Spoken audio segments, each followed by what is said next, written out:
casa, prosperamente o efetuou.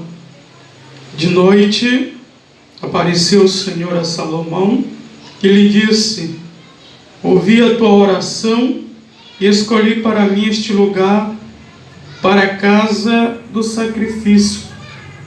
Se eu cerrar os céus de modo que não haja chuva, ou se ordenar aos gafanhotos que consumam a terra, ou se enviar a peste entre meu povo, se meu povo, que se chama pelo meu nome, se humilhar e orar e me buscar e se converter dos seus maus caminhos, então eu ouvirei dos céus, perdoarei os seus pecados e sararei a sua terra.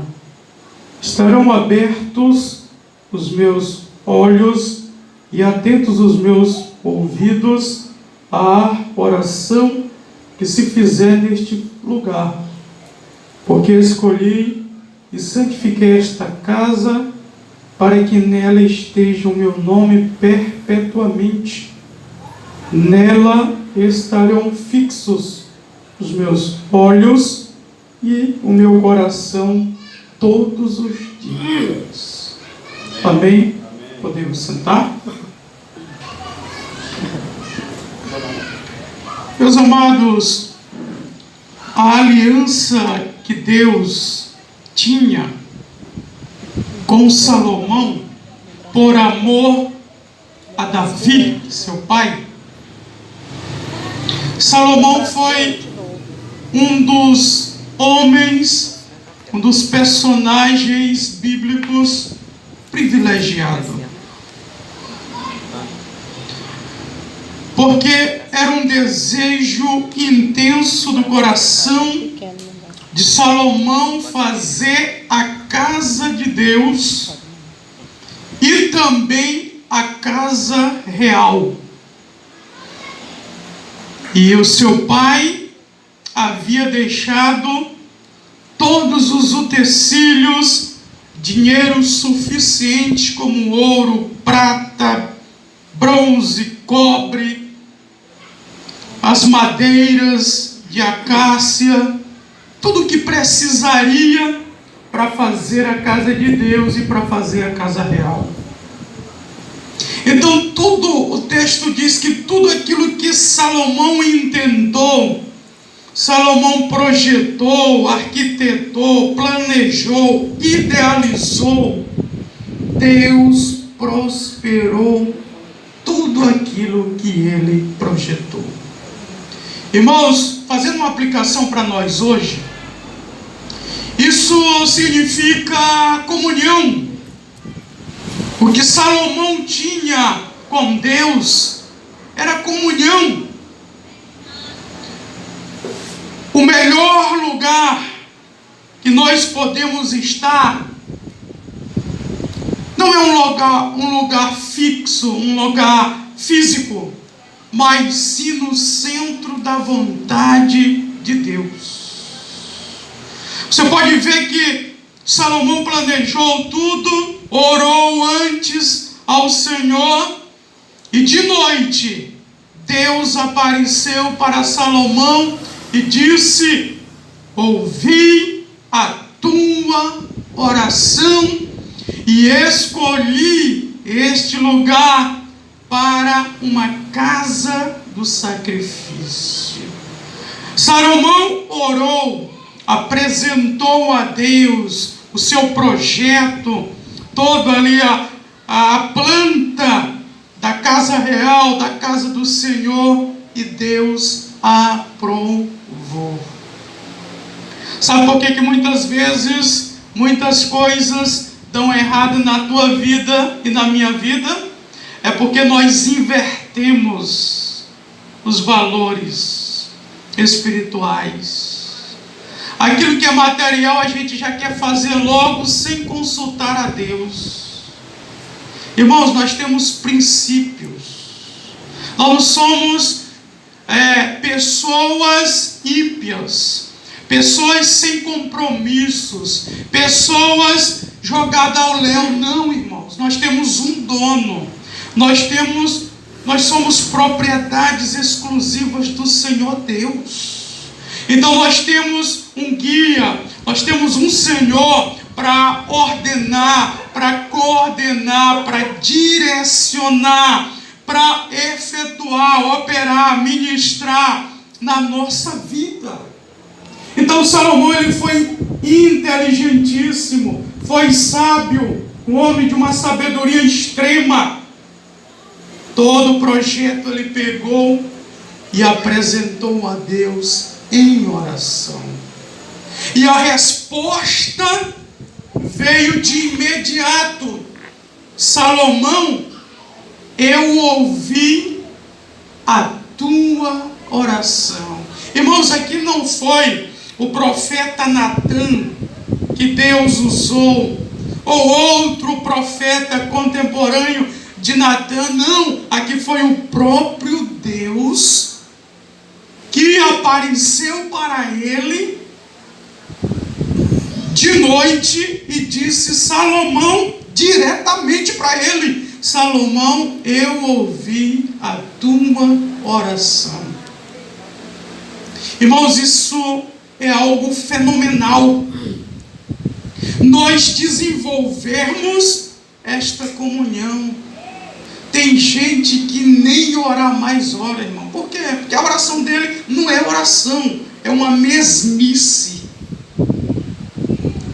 A oração dele é vazia, é sem conteúdo, é sem profundidade. Aí muitas pessoas não conseguem ouvir a voz do Senhor, Deus respondendo, seja ele pessoalmente, ou seja ele usando uma pessoa com dom da profecia. Então, meus queridos, vamos aprender com Salomão nesta noite, que ele desenvolveu a comunhão com o Senhor, que ele estreitou o seu relacionamento com o Senhor, apresentou o projeto a Deus e Deus deu o aval. Deus, ele assinou embaixo: pode fazer. Hoje está aqui a inauguração desta casa, eu estou nela. Aí ele vai dizer algumas coisas que porventura, se o povo desobedecesse a Deus, iria acontecer. Número 1, ia fechar os céus, não teria chuva. Não tendo chuva, não ia ter alimento. Não tendo alimento, o povo ia perecer. Perecendo, iam morrer de fome. Não tendo chuva, não teriam poços cheios. Não teriam isso. Se eu cerrar o céu de modo que não haja chuva. Segundo lugar, eu ordenar que os gafanhotos acabem com as vossas plantações. E gafanhoto, irmão, não é isso que a gente vê aqui não, que é desse tamanho. Gafanhoto lá é mais ou menos desse tamanho. Quando uma praga de gafanhoto entra numa plantação, acaba com a plantação toda a plantação, que consumam a terra. Terceiro, se eu enviar a peste para o meu povo. Já pensou, irmão, Deus permitir que a peste venha e ataque, assole, acabe com o seu povo? Aí Deus coloca as condições que o povo de Israel teria que cumprir para receber a restauração das bênçãos divinas. Aí vem as 4 condições. Número 1, se meu povo, que se chama pelo meu nome. Que povo é esse? É um povo exclusivo. Isso aqui é algo específico. Naquela época era o povo de Israel. Hoje, Deus está trabalhando com a igreja. Deus abriu um parêntese. Não está trabalhando com Israel agora. Vai trabalhar após o arrebatamento. Na grande tribulação, Deus volta a trabalhar com Israel. Por enquanto, Deus não está trabalhando com Israel. Deus está trabalhando na igreja, porque é o tempo da igreja. Esse tempo chamado graça é o tempo da igreja. É a sexta dispensação bíblica. A sexta, que é o tempo da graça. Então Deus está trabalhando com a igreja. Isso aqui foi algo específico à nação de Israel. E hoje serve para nós.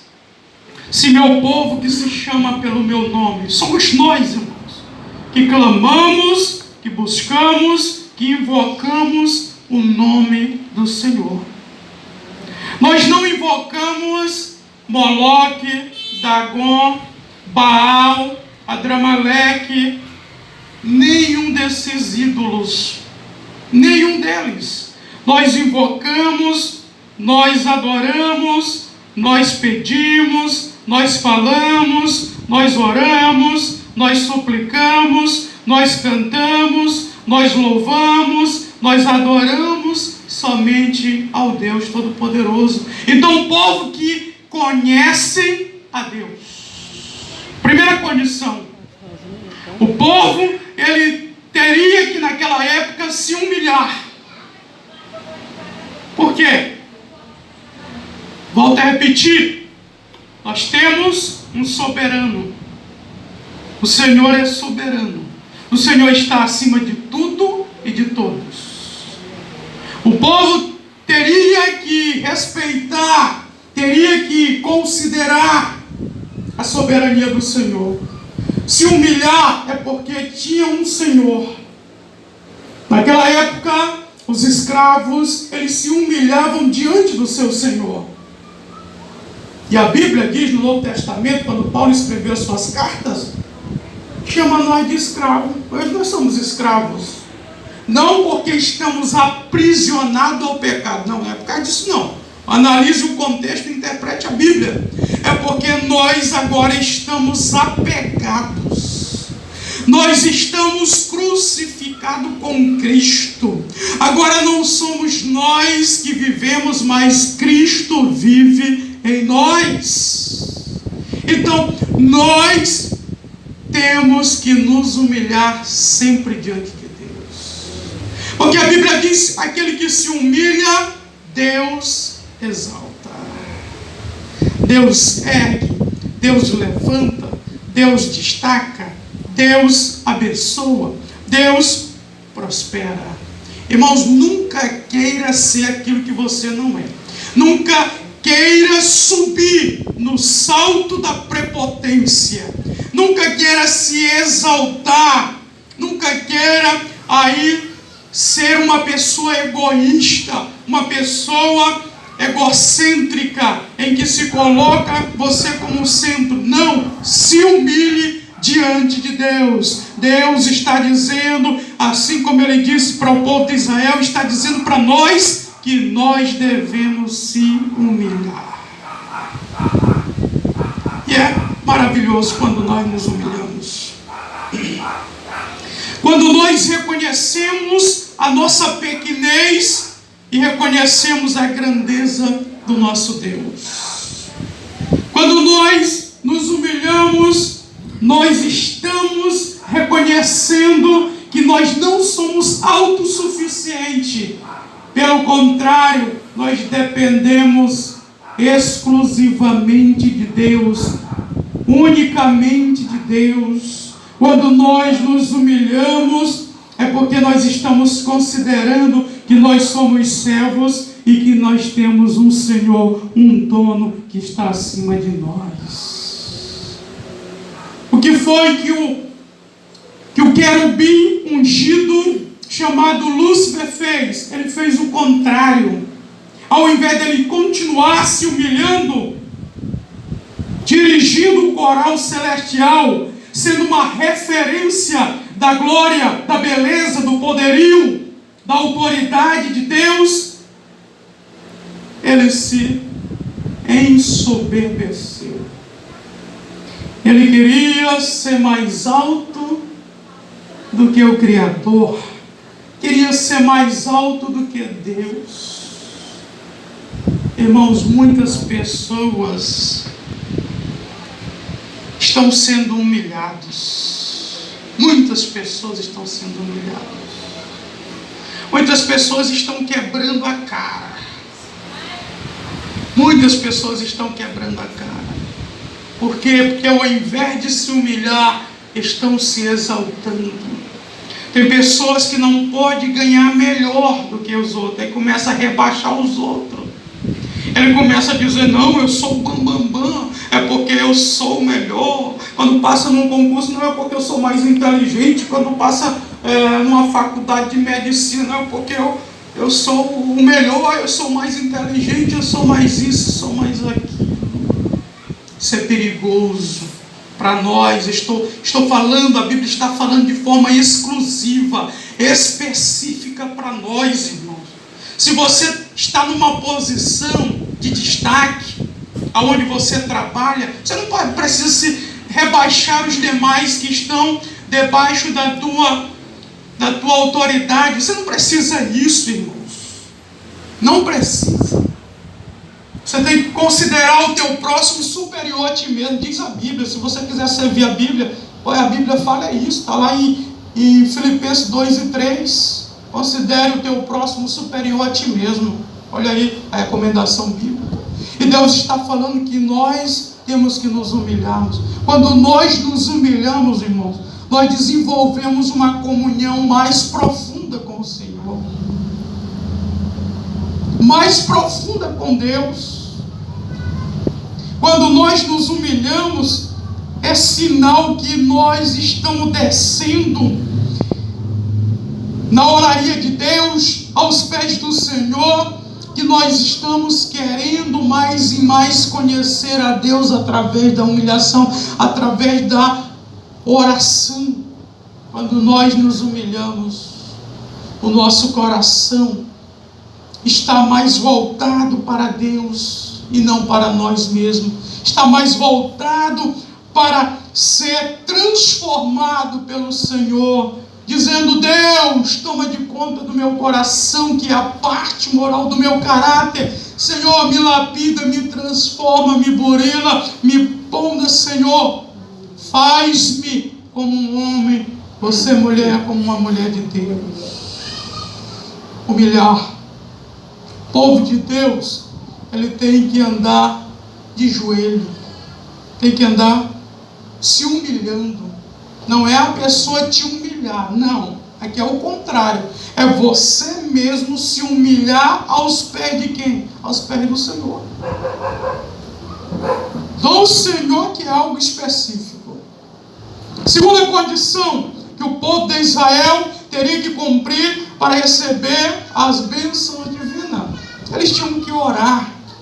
Orar, irmão, não é rezar. Orar não é jogar palavras sem sentidos. Não é isso. Orar é manter um diálogo com o Senhor, uma conversa. Sabe por que tem muita gente frustrada no meio evangélico? É porque não sabem orar. Muita gente não sabe orar no nosso meio. Não sabe orar. Como é que você pode dizer isso, pastor? É porque muita gente não consegue ouvir a voz de Deus. Só Ele fala. Quando você só fala em oração, não é oração. Viu? Aprenda isso aqui. Quando eu só falo e não consigo ouvir a voz do Senhor, não é oração. Orar é diálogo, é conversa, não é monólogo. Monólogo é o que eu estou fazendo aqui, quer dizer, só eu estou falando e vocês estão me ouvindo. A oração não, é uma conversa. Aí tem gente que tem uma preguiça desgraçada para orar, que só 1 minuto, 2 minutos. Não aguento mais não. Não aguento mais. Aí quer ter a comunhão com o Senhor, quer ser vaso, quer ser instrumento de Deus. Nunca vai ser, irmão. Nunca vai ser. Nunca. Esses homens aqui, esses personagens bíblicos, eles desenvolveram a sua comunhão com o Senhor porque eles oravam. Analisa bem. Salomão não era qualquer um não. Salomão era um monarca. Era o rei de uma nação. Estava no topo maior. É como se tivesse o Bolsonaro hoje. É o topo maior de 220 milhões de brasileiros. É o topo maior. A presidência era a posição de Salomão. Agora era um homem que tinha compromisso com Deus. Era um homem que orava, e mais de uma vez Deus ouviu a oração dele. Não foi só essa aqui não. Foi mais de uma vez Deus apresentou-se a Salomão. E por que nós não conseguimos hoje? Por que muita gente não consegue isso hoje? Sabe por quê? Porque muita gente é egoísta, materialista, só pensa no material, não desenvolve a parte espiritual. Não é só o material, não, eu quero isso, e só material. Não tem condição de desenvolver uma comunhão com o Senhor e não consegue ouvir Deus. Não consegue. Irmão, no dia que você ouvir a voz de Deus, vai tremer tudo dentro de você, como eu já ouvi. Vai tremer tudo. Tudo. Eu já ouvi a voz de políticos, eu já ouvi a voz de pregadores, eu já ouvi a voz de cantores, já chorei, eu ouvi a voz de várias pessoas, mas nenhuma é comparado de ouvir a voz do Senhor. Quando você ouve a voz de Deus, você se desperta, treme as tuas carnes, treme da glória de Deus, porque tem um peso de excelência quando Ele fala. Quando o Senhor fala. Aí muita gente anda de cabeça baixa, muita gente anda frustrada, muita gente anda decepcionada. Tem muita gente no nosso meio, para ouvir Deus, ele tem que consultar uma pessoa que é usada na profecia. Não, ali tem a irmã Bessa que mora perto do César, eu tenho que ir lá. Não, tem a irmã Marlene que mora lá no Bom Jesus, aí eu tenho que ir lá. Não, tem a pastora Michele que mora lá no Ouro Verde, Deus usa ela, eu tenho que ir lá. Aí tem a pastora Luziane que mora ali no Santo Inês, eu tenho que ir lá. Tem muita gente que está desse jeito. Desse jeito. Para ouvir Deus falar, ele tem que ir diante de um homem ou diante de uma mulher, que são usados no dom da profecia. A própria pessoa não desenvolve a comunhão, tem preguiça de desenvolver a comunhão. Irmãos, não existe privilegiados no reino de Deus, não existe não. Deus escolheu esse aqui para usar, é só esse aqui que ora e ouve a voz de Deus. Não existe isso, irmão. A Bíblia diz na primeira carta de Pedro, capítulo 2, versículo 9, que nós somos sacerdócio real. O que é isso? O que significa? Que eu e você, nós temos o livre acesso. A carta aos Hebreus diz que nós temos o livre acesso, que o caminho está aberto, o véu do templo já rasgou-se de alto a baixo. Eu e você agora nós temos o acesso a Deus, basta nós citarmos o nome do Senhor Jesus. Aí sim, nós vamos desenvolver um profundo relacionamento com o Senhor. Sabe qual é o mal do crente hoje? Um dos males é porque diz que não tem tempo. Mente direto, não tem tempo. Mas se você vê com ele, fica 2, 3 horas no WhatsApp de madrugada, no Facebook, não tem tempo. Não, é mentira. Ele não sabe administrar o tempo para orar. Aí é outra coisa. Então é tempo de nós estarmos em oração. Você nunca pode parar de orar por uma pessoa, ou por mais de uma pessoa, ou por algo que você está orando sem acontecer o resultado. Você só pode desistir quando você vê o resultado. Aí as pessoas hoje, uma pessoa disse hoje: irmão, eu não vou mais orar por fulano de tal. Eu falei: minha irmã, você está errado. A Bíblia diz o contrário. A Bíblia diz em Lucas capítulo 18, versículo 1, que nós não devemos esmorecer. Nós temos que orar sempre, diz a Bíblia, disse Jesus. Então nunca desista. Só porque fulano de tal usa droga, não, mas Fale com Deus. Fale com Deus, que Deus sabe o momento exato. Está ali a irmã Maria de Ribamar, próxima à minha avó.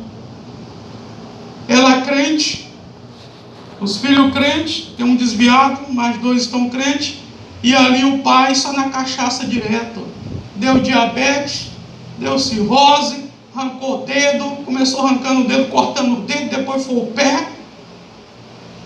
Mas antes de morrer, muitos anos que a irmã Maria de Ribamar orou, e eu tenho 40 anos, irmãos, é quase, tenho 41, é quase 40 anos, ela orando pelo marido se converter. Antes de morrer, o marido entregou a vida para Jesus.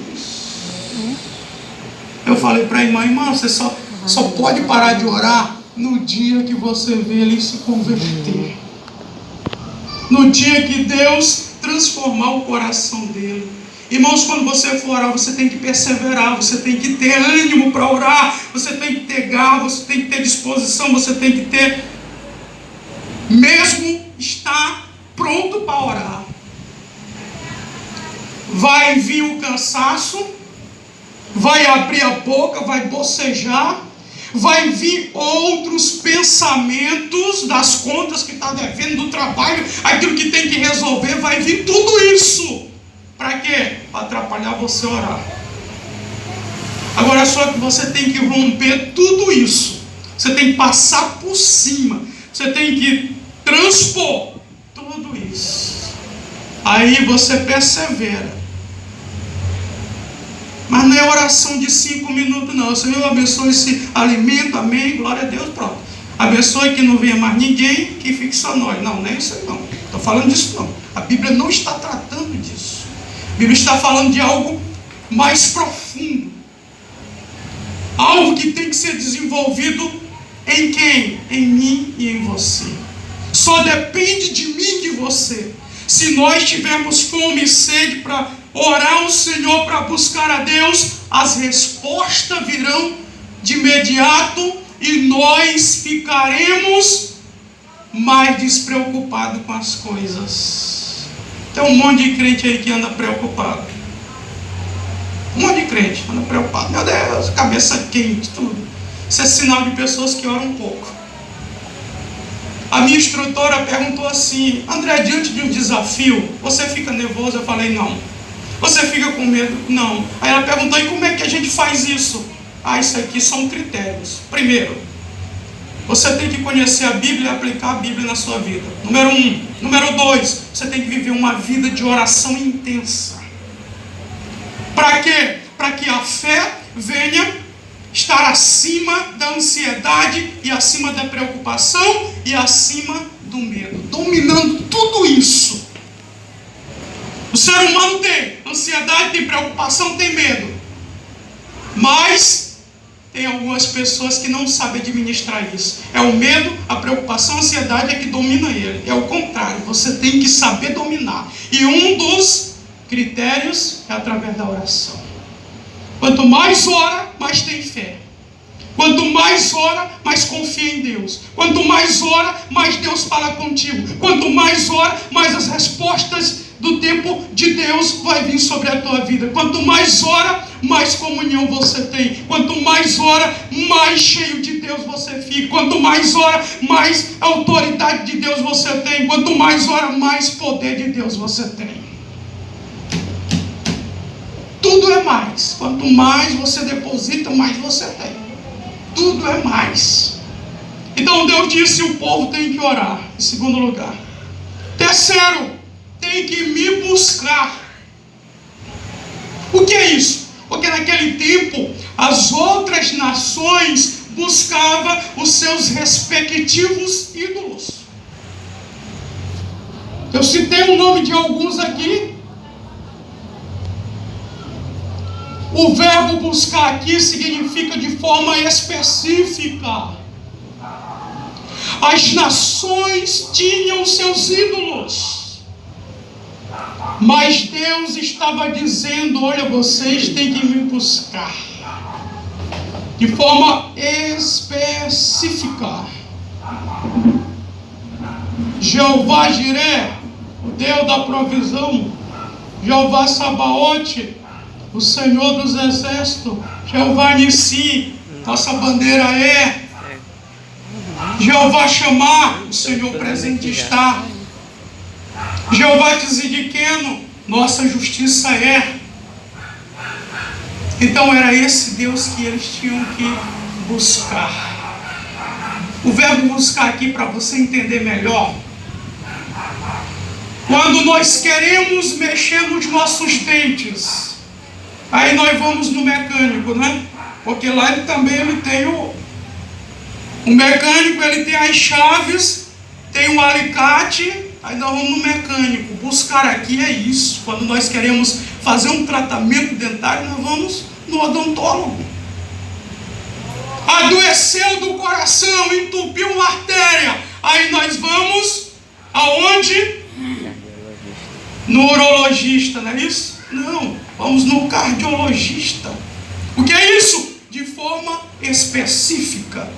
Deus estava buscando, dizendo: vocês têm que me buscar unicamente a mim, exclusivamente a mim, especificamente a mim.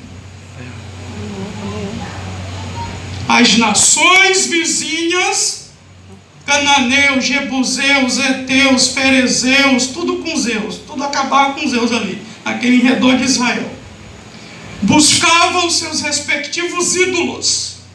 Deus não. A nação de Israel, monoteísta, só um Deus. Só um Deus. Vocês têm que me buscar.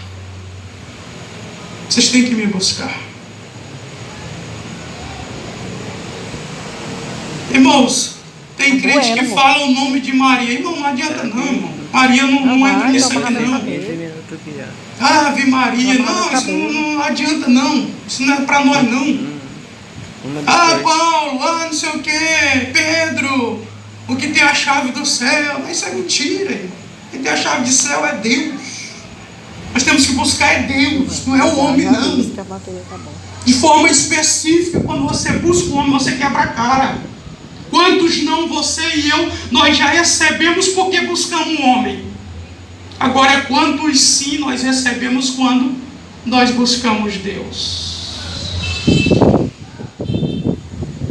E me buscar, terceira condição, e me buscar, você tem que buscar a Deus. É uma necessidade. Você que tem um veículo, ele só funciona com combustível. Sabe qual é o combustível da igreja? Oração, buscar a Deus, suplicar a Deus, pedir a Deus, falar com Deus. Esse é o combustível, de forma intensa.